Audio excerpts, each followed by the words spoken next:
What does it mean to be a man? A simple question, yet it unravels layers of complexity and subjectivity.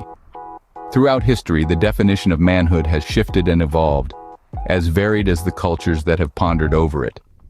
From the stoic warriors of old to the modern gentlemen of today, the concept of being a man is far from static. To delve deeper into this intriguing topic, we'll take a journey back in time to ancient Greece and Rome, the birthplaces of Western civilization. In ancient Greece, manhood was not simply a matter of age. It was a status symbol, a rite of passage that was intricately tied to the roles and responsibilities of citizenship, military service, and participation in public life. In the cradle of Western civilization, the journey from boyhood to manhood was not merely a biological transition. It was a societal and cultural transformation, a process marked by rigorous education and training. The Greek boys were carefully groomed for the responsibilities that lay ahead, with a focus on molding them into virtuous citizens and competent warriors. The education of a Greek boy began at home under the guidance of a male family member, usually the father. This formative period aimed to instill basic moral values and principles, shaping the character of the future citizen. As they grew older, these boys were taught reading, writing, arithmetic, and music, an essential part of Greek culture. But the Greek education system was not confined to the mind alone. Physical education was equally important, with a strong emphasis on athletics and military training. Greek boys were conditioned to become physically strong and agile, to withstand the rigors of warfare. Wrestling, running, and javelin throwing were common activities, all aimed at fostering physical strength and endurance. At the age of 18, a Greek boy was expected to undergo a military training known as ephebia. This was a crucial step in their journey to manhood. Over 2 years, they were rigorously trained in the art of warfare, learning how to handle weapons, engage in combat, and develop the strategic thinking needed on the battlefield. But manhood in ancient Greece was not solely about physical prowess or military might. It was intrinsically linked to participation in public life. A man was expected to actively engage in the city's political and social affairs, contributing to the polis, the Greek city-state. He was expected to attend and vote in public assemblies, serve in the city's council, and even partake in jury service. The Greeks believed that this active participation in public life was a testament to a man's virtue, wisdom, and courage, the three cardinal virtues of Greek society. It was a man's duty to use his voice and actions for the welfare of his city-state. In essence, manhood in ancient Greece was a multifaceted concept. It was about physical strength and military prowess, yes, but it was also about intellectual growth, moral virtue, and active participation in society.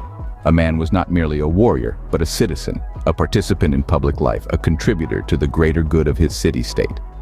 So, in ancient Greece, manhood was a status to be earned, not merely bestowed upon reaching a certain age. It was a journey, a transformative process that shaped a boy into a man, a citizen, a warrior, and a participant in the vibrant public life of the Greek city-state. Moving forward in time and westward in geography, we arrive in ancient Rome. In the heart of the Italian peninsula, the concept of manhood took on a distinct flavor that was uniquely Roman. The Latin term for manhood was virtus, derived from vir, meaning man. But virtus was not just about being male, it was a complex amalgamation of qualities that revolved around courage, duty, and moral integrity. It was the essence of what it meant to be a Roman man. At its core, virtus was about courage, particularly the kind displayed on the battlefield. Roman men were expected to be brave and fearless in the face of danger. This was a society that revered military prowess, after all. A man's virtues could be measured by his courage in combat, his ability to lead, and his strategic acumen. But courage wasn't limited to the battlefield. It also referred to the moral courage to do what was right, even when it was difficult or unpopular. Yet, virtues was not just about personal courage, it was also about duty. Roman men were expected to fulfill their obligations to their family, their state, and their gods. This sense of duty was deeply ingrained in the Roman psyche. Men were tasked with upholding the honor of their family name and the glory of the Roman state. They were the protectors, the providers, the pillars of the community. Failure to fulfill these roles could result in a loss of status, a fate worse than death for many Roman men. But perhaps the most critical aspect of virtues was moral integrity. Roman society placed a high value on honesty, fairness, and respect for others. These were not just idle virtues, they were the very fabric of Roman society. A man's word was his bond. If he failed to keep his promises, if he lied or cheated, he was seen as less than a man. This was a society where your reputation could make or break you, and a man's reputation was directly tied to his virtues. So to be a man in ancient Rome was a heavy responsibility. It was about more than just physical strength or bravery. It was about moral character, civic duty, and upholding the honor of your family and your state. It was about embodying the ideal of virtues in every aspect of your life. In the grand amphitheaters, bustling marketplaces, and grand villas of ancient Rome, these ideals of manhood were lived out daily. They were the guiding principles that shaped the lives of Roman men, influencing their decisions, their actions, and their relationships. Thus, in ancient Rome, manhood was about more than just physical strength or bravery. It was about moral character and civic duty. Although separated by time and space, ancient Greece and Rome had some similarities in their concepts of manhood.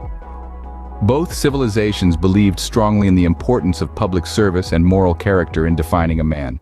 It was not enough for a man to merely exist. He had to contribute to society and uphold its values. In ancient Greece, a man's worth was often measured by his intellectual prowess. The Greeks held philosophy, rhetoric, and the arts in high regard. Men were expected to engage in these disciplines, developing their minds as well as their bodies. The ideal man was a kalos kagathos, a term that translates to noble and good, encapsulating the Greek emphasis on both physical and intellectual perfection. Contrastingly, Rome placed a higher value on family honor and military valor. The Roman man was expected to uphold the dignity of his lineage and contribute to the expansion and protection of Rome. The term virtus, derived from vir, meaning man, was used to describe this ideal. Virtus encompassed qualities such as courage, loyalty, and dedication to duty.